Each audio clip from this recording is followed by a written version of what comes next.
All right, Shalom. Want to give all praises to Yahweh Bahashem, Yahweh Shai Bahashem, Akah HaKodash.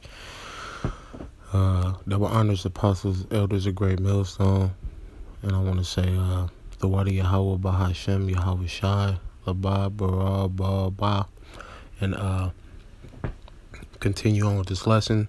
Just got a few short passages. This is Job 35:8. Thy wickedness may hurt a man as thou art, and thy righteousness may profit the Son of Man. So basically, that's going in the faith of the Heavenly Father, Yahweh Yahweh Shai. Blessed through the spirit of the Holy Rakah HaKodash that we walk a different path other than the masses. And that's really going to be way easier for me to do now, me speaking personally, as opposed to me speaking of what a other brother may do or other brothers, what they may have do. Because, for the past,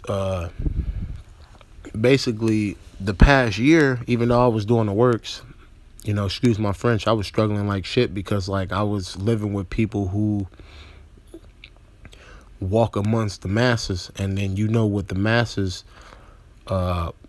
overall spiritual, what's the word I'm looking for? Basically their goals, their their morals were different than mine, so I had to just stray away. And it's hard, sometimes I fail, but I always remember to keep picking myself up. Doing this alone, saying that as well as also a struggle within itself, especially doing it alone, man. That's a struggle and a half. And brothers know very well with that, because I've heard brothers, one of my favorite elders, who is not of the GMS Bay camp no more. He's on solo camps now, and he goes out there by himself or whatever and whatnot. But he also has recruited brothers that are still in training or whatever and whatnot, that are not on camera of yet, because they're still in training. And I understand that, and I also respect that, because really there are no more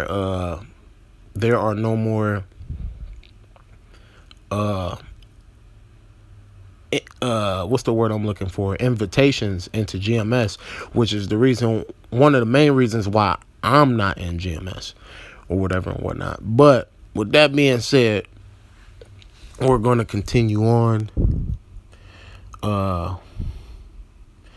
I also want to read Job 35:3. For thou saidest, what advantage will it be unto thee, and what profit shall I have if I be cleansed from my sins? Well, the Heavenly Father will pity you, man. And and that's basically what he been doing to me, man. Because while I get the short end of the stick every time, while people, try to persuade me to do wickedness, I turn away from it every time, man. Sure, we might fall short, might consume liquor, might consume drugs. All of these are poisons of the temple or whatever and whatnot, which my main guiltiness pleasures were of. I never exceeded those limits. I never did anything other than that, from the time of being a kid to a young adult, to a mid adult, to the age I am now, and even still then, you have temptations, but it's a spiritual battle every day. So what should you be cleansed of? How shall it benefit you? The Heavenly Father is basically dealing with you, and you're going to be able to go through these hardships because he's testing you, and he believes in you, and he wants to see the decisions that you're going to make. Because we all got choices, man. Even though overall it's an illusion, but the Heavenly Father knows your heart at the end of the day. So that's all that really matters, and that's all it really comes down to. Jump in and grab the bookmarks. I had one, this is Psalms 51:9. Hide thy face from my sins and blot out all my iniquities. Basically, and the Heavenly Father has been doing that with me, and I feel that I can do nothing but be overall thankful to the Heavenly Father, because he didn't have to do that, because a lot of my sins, basically really all of my sins, is pleasing the flesh, the guiltiness pleasures of a woman, or whatever and whatnot, consuming alcohol and drugs and things and stuff like that. You know, when you only deal with those things, you know what I mean, and you don't proceed to push further, the Lord is angry with you, obviously, but he gives you a chance. He's like, okay, well, you know, the kid, or, basically my son is just depressed. That's basically what he is. He see the works of this world. Because I will tell you, at an early age, I knew everything already. Like, like I already knew about elite banker groups and the Bilderberg groups. I already knew all of that. Like from the time I was in middle school, like I exceeded knowledge more than others that they didn't have or didn't have no knowledge of. Like I already knew about the Monsanto's food uh industry. I already knew about all of that. I already knew about GMOs. Like I knew about everything. Like, you know what I mean, from the time of being a child. I think when I was like 14, I already knew all of that.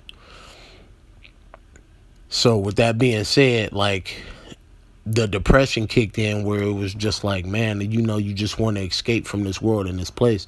But with that being said, man, I built myself stronger in the faith and the spirit of the Heavenly Father. This is Psalms 55 and 9. Destroy, O Lord, Yahweh, Yahweh Shai, my power, and divide their tongues, for I have seen violence, strife in the city.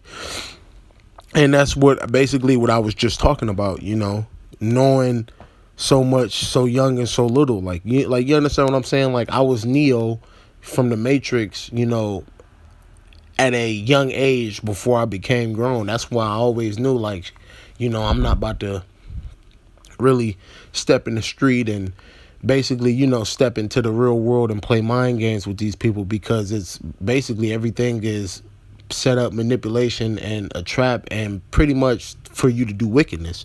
This is Psalms 55 and 10.